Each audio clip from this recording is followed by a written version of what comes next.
Hey, welcome to The Explainer. This is where we take really big, sometimes kind of complicated topics, and just make them simple and clear.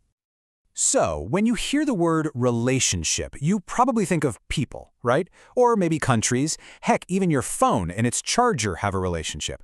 But what if I told you that the entire world of advanced math is actually built on relationships too? Yeah, that's right. And just like in real life, some of these math relationships are super simple, and others, well, they're a little more specific. So let's pull back the curtain and really see how these mathematical relations, that's the official term, how they actually work. And trust me, you're going to be surprised at how intuitive this all is. All right, section 1, relations, and we're going to start with the human connection. Okay, so think about it. Any relationship needs two things, right? At least two people, or things, and some kind of condition or rule that connects them. Like a doctor and a patient? They're connected by the rule of providing care. Siblings are connected by the rule of being family. It's always the same recipe. Two entities and a rule that links them up. So in math, before we can talk about one specific relationship, we have to start by imagining all the possible connections.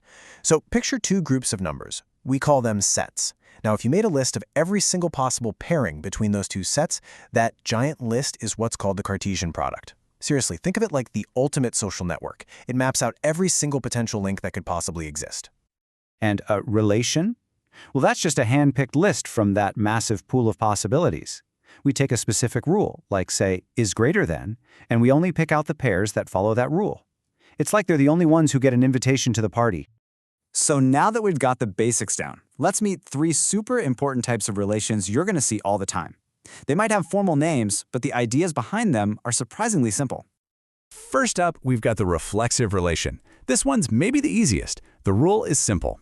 Every single element has to be related to itself. So if your set has the numbers 1, 2, and 3, then the pairs 1, 1, 2, 2, and 3, 3 have to be in there, period. And honestly, the best way to think about this is like looking in a mirror. You see a perfect reflection of yourself, right? That's all a reflexive relation is. Every element is just looking in the mirror, connected to itself. It's all about that self-reference. Next up, we've got the symmetric relation, and this one is all about balance, like a two-way street. The rule is super straightforward. If A is related to B, then B has to be related back to A. The perfect analogy here is a symmetrical building, like the Taj Mahal. Whatever you see on the left, you see a mirror image of it on the right. It's the same exact idea in math. If you have the pair 1, 2 in your relation, then its mirror image 2, 1 must also be there.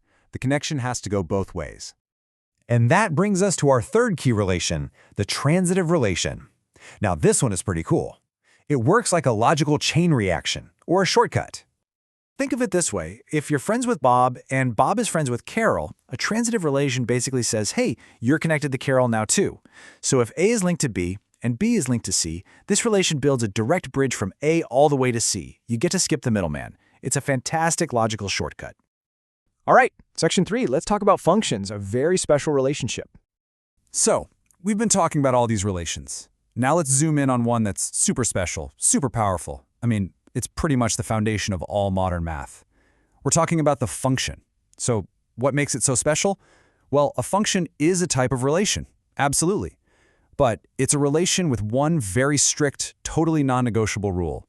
Seriously, if a function could talk, this is exactly what it would scream from the rooftops. It has one golden rule. Every single input has exactly one output. That's it. An input cannot be repeated. No ifs, ands, or buts. And you can see this rule in action perfectly right here. On the left, we've got a legit function. Each input, 1, 2, and 3, has its own single partner. All good. But look at the right. The input 1 is trying to be sneaky. It's paired with A and it's paired with B. Nope, not allowed. That is not a function. That's a broken relationship in the math world. And the TV remote is the perfect way to think about this in the real world. You press the volume up button, you expect one thing to happen, right? The volume goes up. Now, what if it also changed the channel at the same time? You wouldn't think, oh, what a cool multitasking remote. No way. You'd say it's broken. Its function is broken. Okay, section 4 is all about function personalities. We're talking one-to-one and onto. So now that we get what a function is, let's look at 2 of its key personalities. These describe how the inputs and outputs behave. First, you've got one-to-one functions. Think of these as super exclusive. Every input goes to its own unique output. There's absolutely no sharing of outputs allowed. Then you've got on-to functions. These guys are all about making sure no one is left out. They guarantee that every single possible output gets used at least once. No one is left sitting on the bench. Finally, Section 5. Why this all matters. So, okay, after all these rules and definitions and analogies, you're probably asking, why does any of this matter outside of a math class? Well, here's the thing. This isn't just some abstract exercise. This stuff is the absolute bedrock of calculus and all higher math. It's the essential logic behind all computer programming. I mean, the algorithms that recommend what you watch next, that predict traffic on your phone, that basically run our entire world, they are all built on these fundamental ideas of relations and functions. Look, diving into these ideas, it takes some focus. I get it.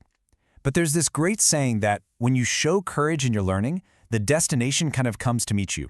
And that aha moment, that moment of clarity, it will arrive. So next time you see a complex equation, or even just think about the code running on your phone, I want you to ask yourself, are you just seeing a bunch of symbols, or can you now see the powerful hidden relationships that hold it all together?